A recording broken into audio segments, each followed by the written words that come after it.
Assalomu alaykum do'ston aziz. Inak darsi navbati dars ham نیست یک معلومات هست برای آنانی که کورس بیت کوین رو فهمیدن میخوان آیا بالا میشود یا پایان. اینک من کمتر آنالیز خود رو برای ها میگویم. این هم آنالیز است، یک خیلی پیشگویش صدفایی نیست، فقط یک فکر رو درخواستی من است. در همین فکر رو درخواستی من تریدر رو شما میتوانید چی استفاده برده در کارهای خود، در خرید و فروش خود استفاده برده. اینک برای شما من مصلحت میدم که درباره فهمیدن کورس های بیت کوین و دیگر قربای اسرار به شما یک سایت خود را توصیه میدم. برای شما توصیه میدم که از سایت من استفاده برین. سایت من در گوگل یافته میشود، در یاندکس هم یافته ممکن است. شهرت اینفوبیز می نویسید. در سایت من زازت بلاگ انمی سایت هست، به هم داخل می شوید.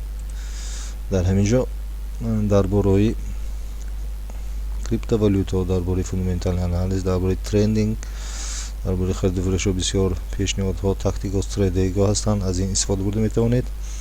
اینک فرض کردیم شما اگر میخواهید که درباره کریپتووالوتا کمتر معلومات پیدا کنید، در вкладки новости криптовалюты می‌دارید.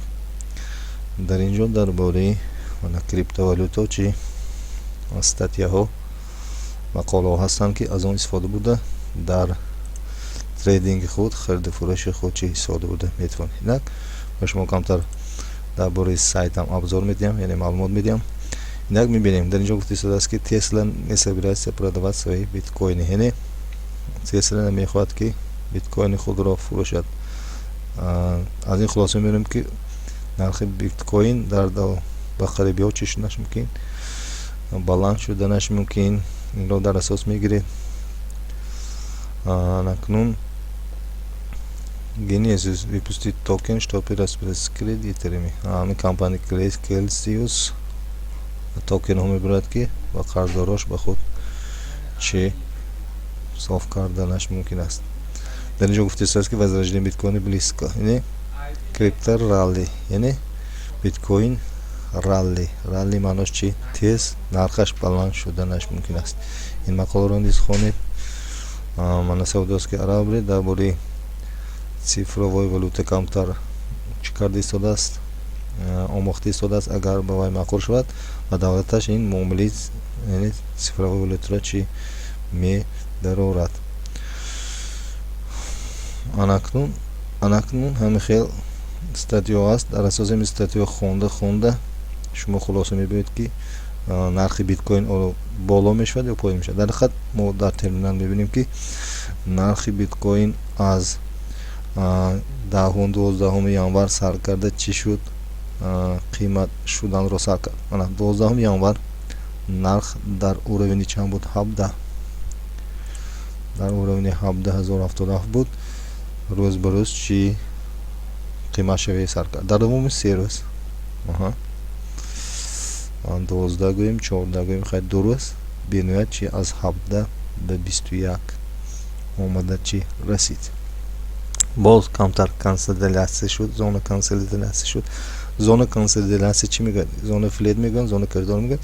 یعنی کمتر نرخ پایین بالا یک سنگای اون باز کنیم است. باز چی میشد؟ رالی میشد، ترند میشد.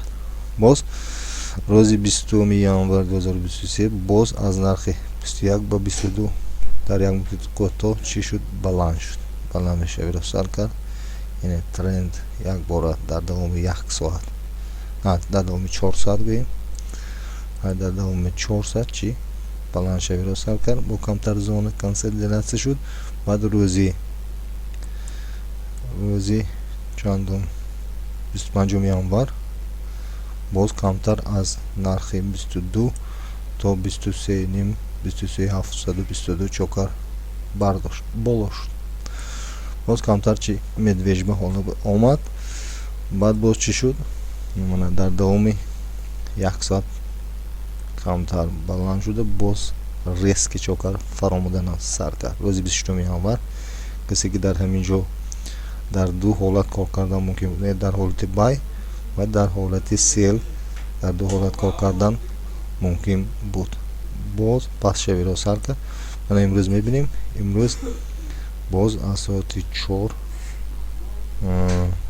рӯзи 27 аз соати 4:00 сар боз чӣ сар кардааст? баландшавиро сар кардааст. баландшавиро чӣ нишон медиҳад? барои мо пасткаст мекунад чӣ индикатори стохастик, яъне аз поин ба боло бурида истодааст. дар ҳақиқат чӣ мешавад? нарх баландшавиро нишон медиҳад. дар ҳақиқат бинед дар давоми 2 соат нарх баланд шуда истодааст. акнун ин пешниҳоди ман аст. албатта дар вақти сделка шумо албатта стоп лосс ва take profitро низ чӣ истифода баред. бинед ман чӣ тавр истифода барастам. ман дар евро доллар ва фунт стерлинг доллар стоп лосси худро гузоштам, take profit худро низ гузоштам. ин маънои онро дорад ки вақте ки фоидаи ман ба $2 меояд, дар вақт ин чиз сделка заклид мешавад, $2 фоидаи ман ба чӣ қабул мегардад. ҳоло прогнози ман дуруст истодааст, ман дар фоида ҳастам. лекин вақте ки обратно прогнози ман дуруст намеояду курс обратно меравад, ман дар зиёни камтар дар $1 сделкаро маҳкам мекунам, ба ман инқадар зиёни ҷиддӣ намерасад. дар ҳолати поин фур омадан ман метавонам стоп лосси худро тағйир диҳам, яъне камтар поин фурам ки зиёни ман чӣ камтар мешавад. $100 не $70 ки маҳкам мешавад. акнун дар евро доллар низ ман метавонам стоп лоссро кай ки хоҳам чӣ тағйир диҳам. мана бинед дар $200 прибили ман дар минус $70 зиёни ман маҳкам мегардад.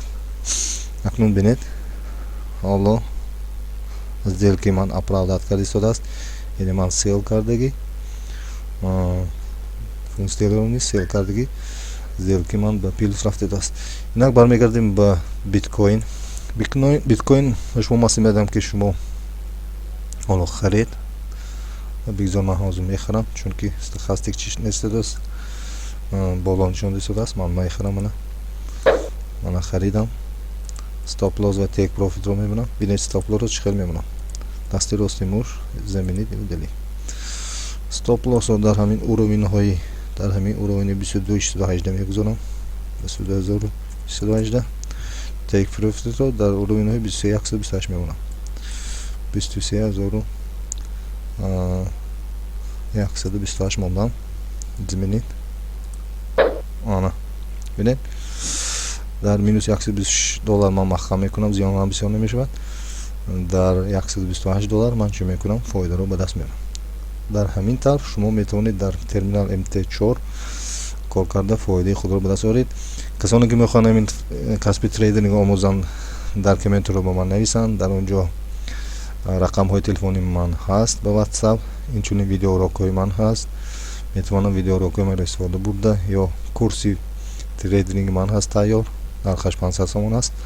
онро харида дар ҳамин харидуру фурӯш кор карда метавонам. барои ин фақат лозим аст ноутбук ё компютер ва доступ ба интернет лозим аст. ва читар бо MT4 кор карданро ман ёд медиҳам. кор карда меравед. касе ки ба ин шавқу завқ дорад метавонад кор кунад. касе ки дигар корҳо машғулад метавонад дар дигар корҳо машғул бошад. лекин касе ки ба ҳамин касби трейдинг шавқу ҳавас дорад, иншоалло муроду мақсад мерасад. инак як прогноз ман буд дар бораи биткоин. яъне биткоин вероятности бо чӣ ҳаст? баландравиш ҳаст. албатта боз Тесларо мана дида мебарем. Tesla не собирается продавать свои биткоины. Барои чӣ дида мебарем? барои он ки Tesla медонед дар солҳои гузашта 2021-2022 Tesla вақте ки ба маблағи $1 миллиард дар вақте ки биткоин $40,000 нарх дошт, ба маблағи $1 миллиард харид. вақте ки курси биткоин ба $60,000 расид, ва чокар фурӯхт. мана ҳамин хел ҳолатҳо ҳам низ буданд ки қурби биткоин ба $68,000 чӣ расидагӣ буд. мана максимум ба $67,000 расид. лекин вай дар нархҳои ҳамин 62 дар ҳамин 62 фурӯхт. яъне Илон Маск миллионтон главари компанияи Tesla аст, директори компанияи Tesla, чунки вай медонад вай кити калон аст, яъне бозингари калон аст, вай метавонад бо ин пулҳои калон кор кунад. яъне вай дар ҳамин 21 солҳои 2021-22 чиқор кард, ҳамин фоидаи калонро ба даст овард. яъне ба миқдори $1 миллиард биткоин харид ва дар давоми як ҳафта $1 миллиарду 300 миллион чиқар фоидаро ба даст овард дар давоми кӯтоҳ. акнун касоне ки ҳамин кор ки машғул ҳастанд, албатта пули худро, фоидаи худро ёфта метавонанд. мана бинед, ҳоло аз рӯи нишондоди интернет ва сомонаҳо Tesla ба миқдори 9720 биткоин чӣ дорад, биткоини худро дорад.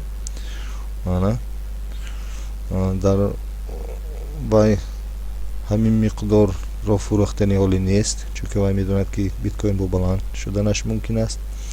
биткоин 30 ба 19 расид, 31 декабр то 1600 расид. неки вай чокар нафурӯхт, гарчанде ки инвеститсияш ба минус рафта бошад, вай чокар нафурӯхт, чунки вай кити калон аст, медонад ки чӣ ҳоло биткоин чӣ боз вероятности қиматшавиш ҳаст. дар ҳақиқат бинед,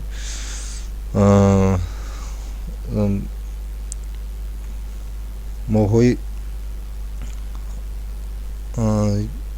дар вақте ки моҳҳои кай будам 24 декабр, 24 декабр дар ҳақиқат қурби 16 то 17 расида буд. дар инҷо қариб ба 15700 ҳам расидааст. мана бинед, нархи биткоин дар моҳҳои кай буд. ана ин ҷой бинем чӣ кани кадом рӯзҳо буданд ки ино нархи пасттарин дошт.